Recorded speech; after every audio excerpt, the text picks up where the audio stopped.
Gouvernement. Publié par Gouvernement de la République du Bénin. Aux origines, la terre de l'actuel Bénin était occupée par plusieurs royaumes. Les plus en vue s'appelaient Danomé, Abomey, Xogbonou, Porto-Novo, Alada, Miki, Kouandé, Kandi. Les premiers souverains d'Abomey et de Porto-Novo sont issus de la migration adjaphone, venue du Togo voisin, Tado.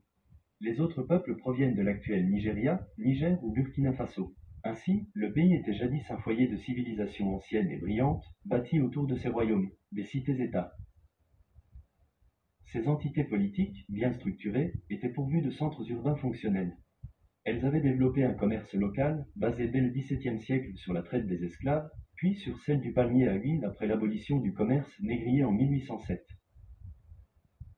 Cette économie de traite a favorisé l'installation, le long de la côte, surnommée Côte des Esclaves, de comptoirs commerciaux contrôlés par les Anglais, les Danois, les Portugais et quelques Français. En 1704, la France est autorisée à construire un port à Ouidah, tandis qu'en 1752, les Portugais découvraient Porto Novo. En 1863, le premier protectorat français est établi avec le roi Tofa de Porto Novo qui recherche de l'aide face aux prétentions du roi d'Abomey et attaque des Anglais implantés à Lagos. La même année, Glélé, roi d'Abomey, autorise les Français à s'établir à Cotonou. En 1882, le souverain du royaume de Porto Novo signe un nouvel accord de protectorat avec la France qui envoie un résident français chargé d'assister le roi. En 1894, les Français, vainqueurs des rois locaux, ont créé la colonie du Dahomey et Dépendance.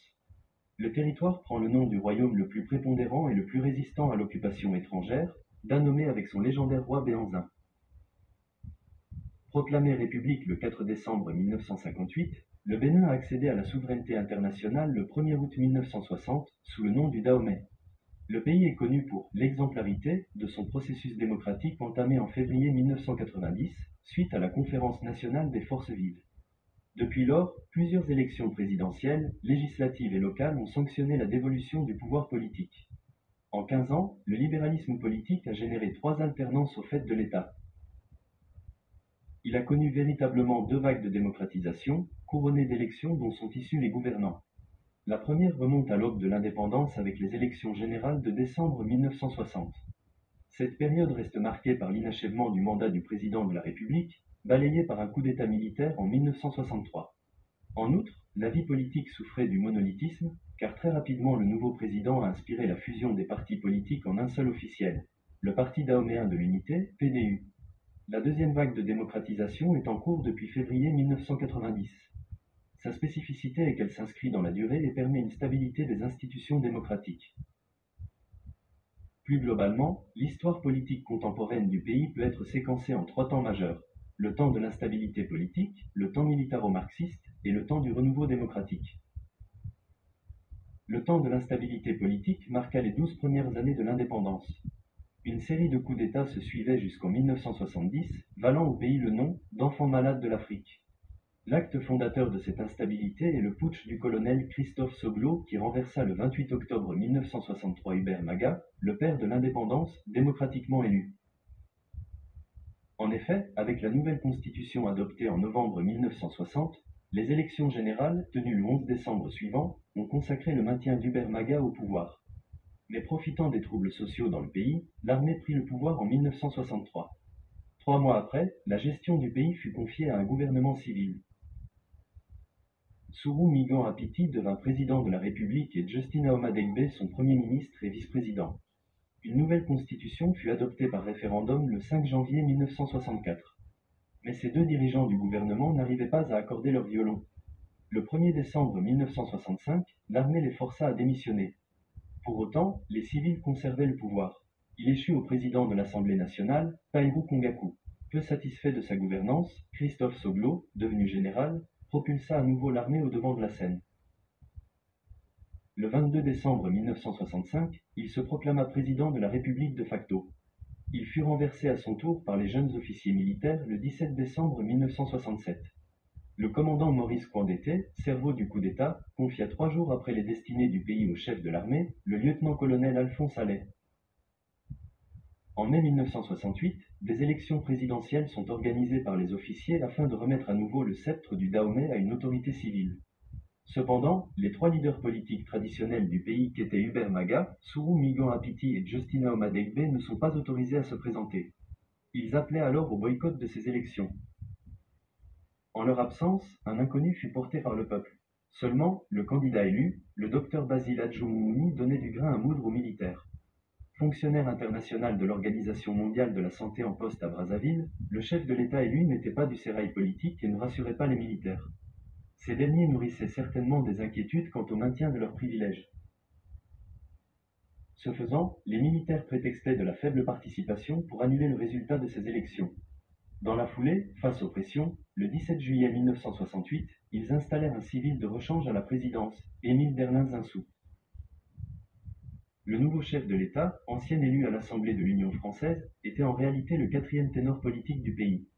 Habitué de la vie politique dahoméenne, il faisait le consensus au sein du Comité militaire révolutionnaire, CMR. Les vieux démons habitant toujours l'armée, elle s'invitait à nouveau sous les feux de la rampe. Le colonel Maurice Coindeté éjecta Émile Zinsou du pouvoir le 12 décembre 1969. Comme à son habitude, il ne dirigea pas le pays. Il en confia la gestion à un autre officier, le lieutenant-colonel Paul-Émile de Souza. Les militaires s'engagèrent en mai 1970 à quitter la tête de l'exécutif. Pour conjurer le sort de l'instabilité, une nouvelle formule fut trouvée, une présidence tournante fut instaurée. Elle consistait en la formation d'un gouvernement dirigé à tour de rôle par les trois principaux acteurs politiques civils, Maga, Apiti et Aomadegbe. Les trois leaders politiques du pays, solidement ancrés électoralement à une région, devraient se succéder à la magistrature suprême tous les 2 ans. À la fin du mandat d'Hubert Maga en mai 1972, Justin Aomadegbe prit le relais. Mais la formule ne fit pas longtemps recette. Le 26 octobre 1972, l'armée s'empara à nouveau du pouvoir avec le chef de bataillon Mathieu Kérékou.